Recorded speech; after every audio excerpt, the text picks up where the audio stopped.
Hey guys, welcome back to Powerstroke, boys. We're currently in my 2002 7.3 Powerstroke.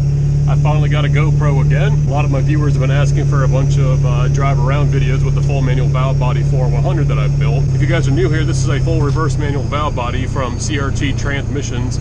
A gentleman named John Cope built this valve body. It's the first of its kind ever on the market. And if you guys are wanting to pick one up for yourself, or if you guys have more questions, you guys can go to crttransmissions.com, tell them Powerstroke Boys sent you, and John will get you squared away. I know a lot of people have been asking, and so yeah, there's not any footage of this type of thing, so I thought I'd make a driving video for you guys. We're currently heading back to town. I had to go drop off some parts. We'll drop those off, then we need to pick up some transmission fluid from the local warehouse. We had to change the transmission fluid in this transmission. I just put a new converter in it. And I like to put about 50 to 100 miles, let it break in a little bit. We're going to go ahead and change it. And if you guys saw the last couple of videos, this truck actually unfortunately had a converter failure of a very crappy brand name converter. I'm not going to say any names. You guys can go back and watch my last couple of videos. But unfortunately, it was not built to the specifications that it should have been, and it caused itself to eat itself apart. All the clutch discs were all burnt and everything. I've actually got a video of it being cut open. So if you guys want, you can go back and check out that video as well. But other than that, yeah, so weather's really gloomy. It's been cold and rainy all day. So we just dropped off some parts at the parts store, went ahead and got a new transmission filter. We're going to merge on the highway here, so I figured I'd give you guys some highway action. So a quick overview. Again, this is a full reverse manual valve body. First is all the way forward, fourth is all the way back. The top button is our trans brake / reverse button. The bottom button is our converter lockup. And so the trans brake is designed to work in first gear. You guys can either buy it with a first gear launch or a second gear launch. So basically this is how you drive it. You know, normally you take off, there's first, there's the 1-2 to second gear. We go down the 2-3.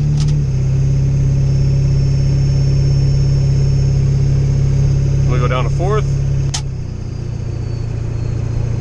So there we go.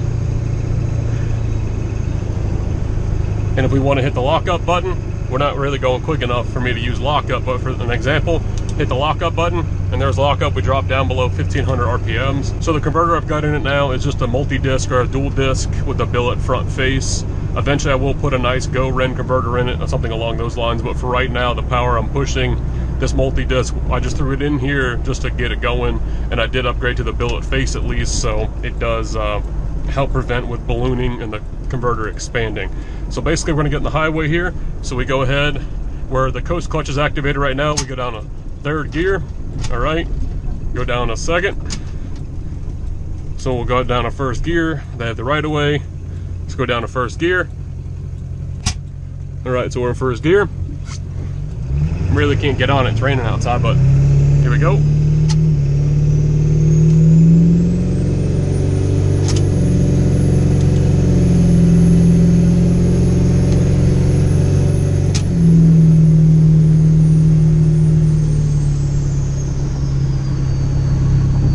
All right, if you guys noticed, I hit the lockup button there in third gear, and where you did a locked 3/4 shift. So we're locked up 275 miles an hour, just above 2000 RPMs. The truck's on a 275 tall tire, which is equivalent to a 31-inch tall tire. So the truck's basically on stock size tire. I like my trucks low and wide. I hate lifted trucks. Not my cup of tea. You know, everybody's different. But we'll be cruising on the highway here for a little bit. And so I'll go ahead and I'll cut the clip now. And I'll come back to you guys when we're going to get off the highway. We'll downshift, we'll go ahead and unlock. Guys, we're about to get off the highway here. We're still in fourth gear, converter is locked. We've slowed down about 65. We'll go ahead and hit the bottom button here. That unlocks it. You can probably hear the RPMs rise a little bit, all right? Now, fourth gear does have some engine braking, very, very minimally though. When you guys go to this full manual valve body, you will lose engine braking essentially. It won't be like when you turn overdrive off or tow mode on, whatever you want to call it, in the normal automatic, where it'll hold you back.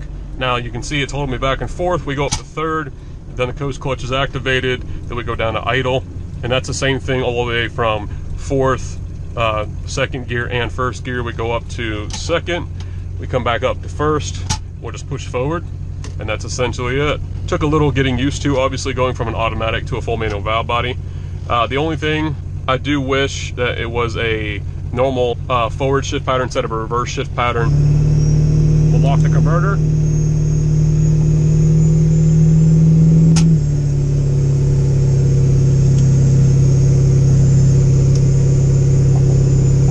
And like I said, it's as simple as that.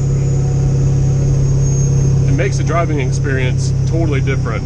You know, obviously this is meant for more street and strip, but for everyday driver. But, you know, I did this because I wanted to be different, and that's what I got. You know, I'm one of the only ones in the world that has a daily driver 4/100 7.3 with a full manual valve body. So this upcoming weekend, October 24th and 25th, I'll be at Fitzgerald's 4.0 truck show in Jamestown, Tennessee. If you guys are going to be heading up there, if you guys see me, if you see the truck, don't be afraid to stop by, say hi. You know, we get an autograph or whatever you want to do, or we can sit there and talk trucks. So just throwing it out there, guys. You have the ability to go to FP 4.0.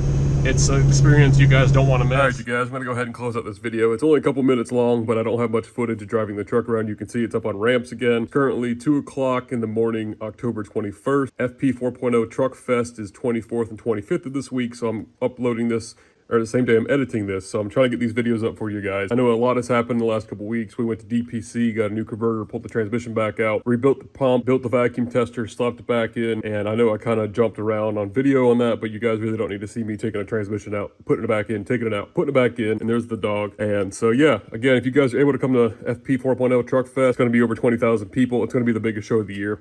One of those experiences you guys don't want to miss out on. I can't express that enough. Also, Powerstroke Central is going to be there. Angus, the 7.3 bus, is going to be there if you guys are familiar with him. And a bunch of vendors are going to be there as well. If you see me next to the truck, say hi. I'll gladly go over my build. I'll show you guys everything about it. Hell, I might just take you for a ride in it. I don't know about that. Again, if you want some more footage, if you guys like this type of stuff, drop a comment down below. Tell me what you guys think. Did you like the GoPro footage? Is it okay? Should I adjust the head mount? Should I go to a chest mount? You know, leave me some feedback down in the comment section below, please. Usually, I don't ever make driving videos. I know a lot of people do that stuff nowadays, and I've had a couple subscribers ask. John, if you're watching this, or Jacob, if you guys are watching this, you know who you are. Hopefully, you guys like the video. Other than that, guys, as always, remember to leave a like, comment down below, subscribe, and thanks for watching. We'll see you guys in the next video.